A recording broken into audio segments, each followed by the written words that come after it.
Hi, now that we have seen the video that my classmate Irelis has shown to you about PowerPoint presentations, now I'm going to show you a program regarding PowerPoint presentations that I have created for first graders, from the school where I work, for the topics that we study in class. So if you want to take a look to the monitor in order to teach you how to use this program, come on and take a look, please. Okay, as you can see, this is a PowerPoint presentation for first graders. As you can see, the images and the pictures, in order to see or in order to study a topic that we could be studying in classes. So in this case, the program is created or was created to study the topic of numbers. So the program is already done. Well, I created this program, but I would like to give it to you just if you want to send an email to me.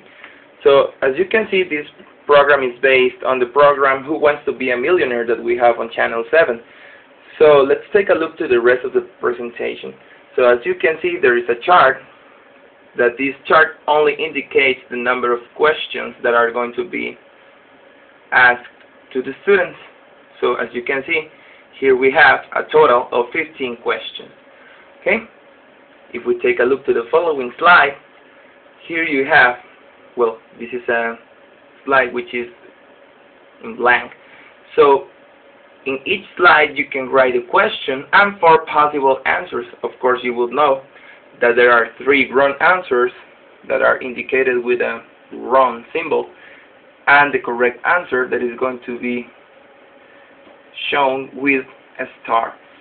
So what do we have to do? We have already done the animation for the presentation of the slides.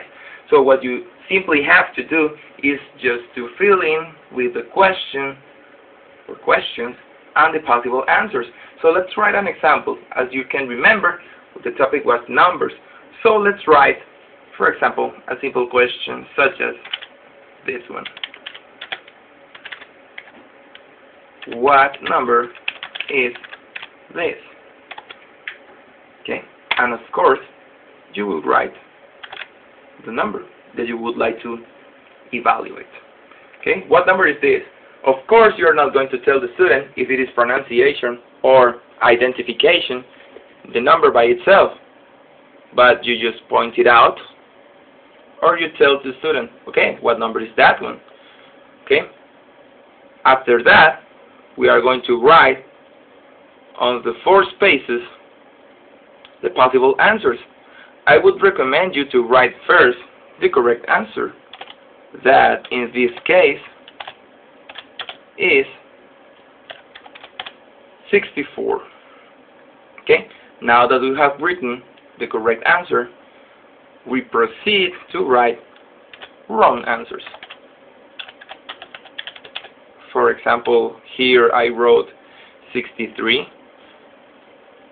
This is up to you. You could write 3 key answers in order to see the level of proficiency of your student. So it could be writing the number backwards. Instead of 64, we could write 46.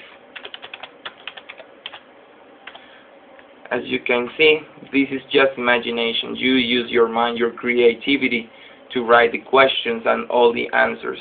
So let's end with this presentation. Let's say 33, whatever. The thing is that you may have the right question written, if possible, as the first one. So if we take a look at the presentation, we are going to start from the very beginning.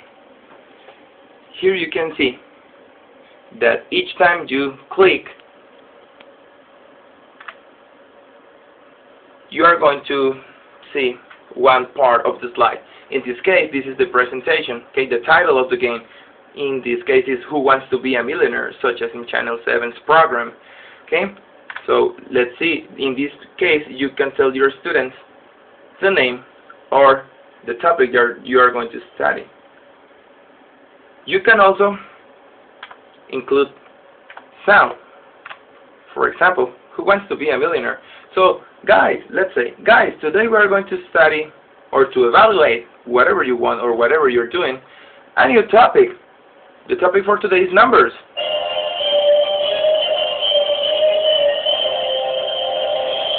Okay, in this case, I inserted a sound, which is the one from the program that we already know.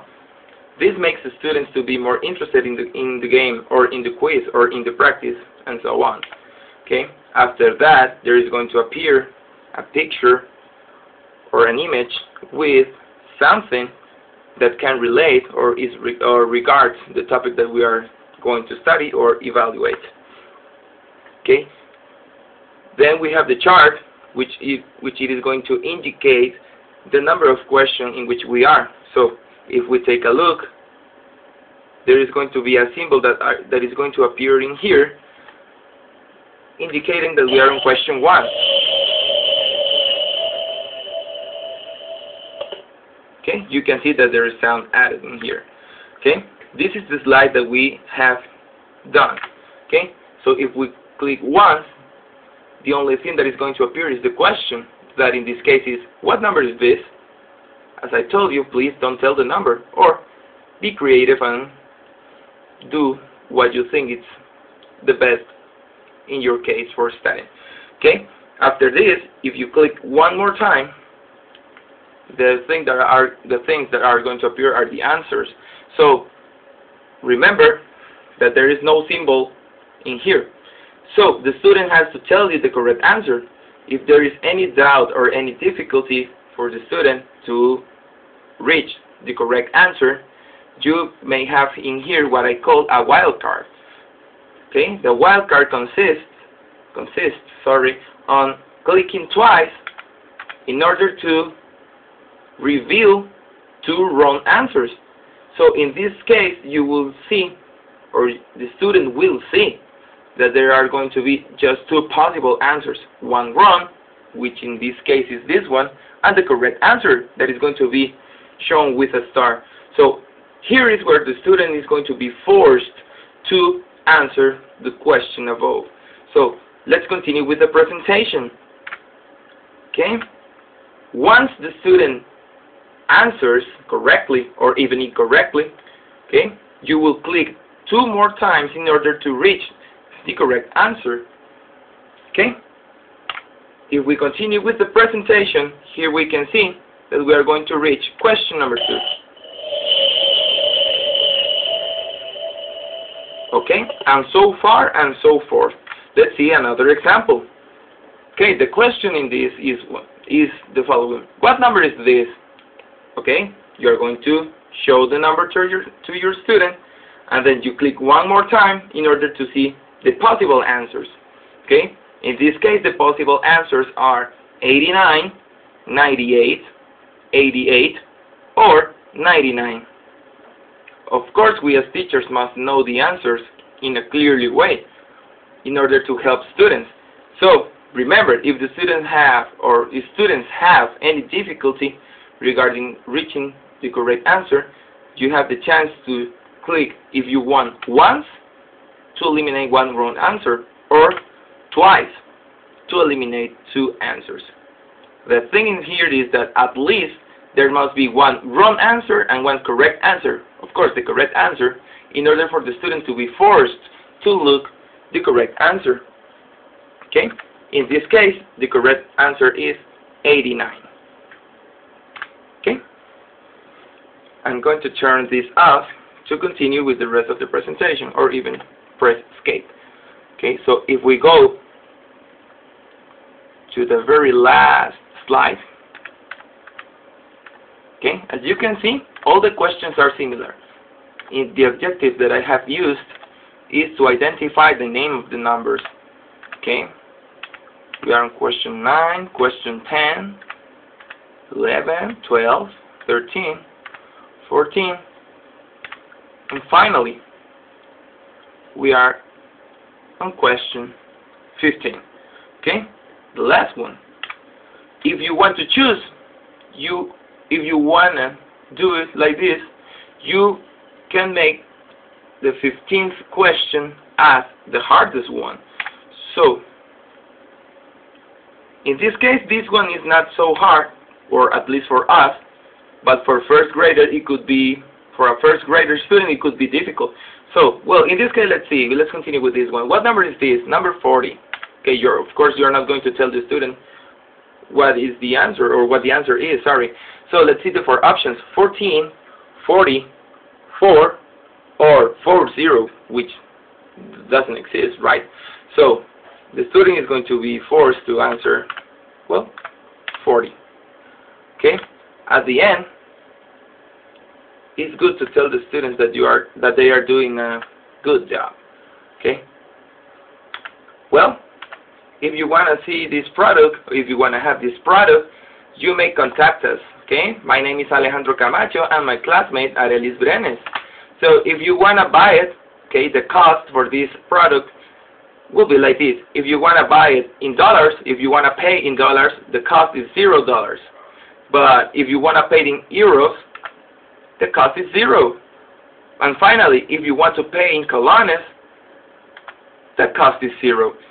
So, how to obtain the product? That is easy. You just send an email to alejcm19@yahoo.com asking for the product for free.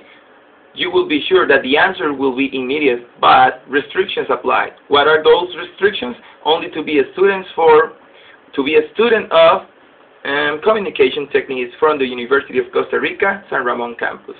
This is all the presentation on how to use a PowerPoint presentation for teaching purposes. Thank you for your attention.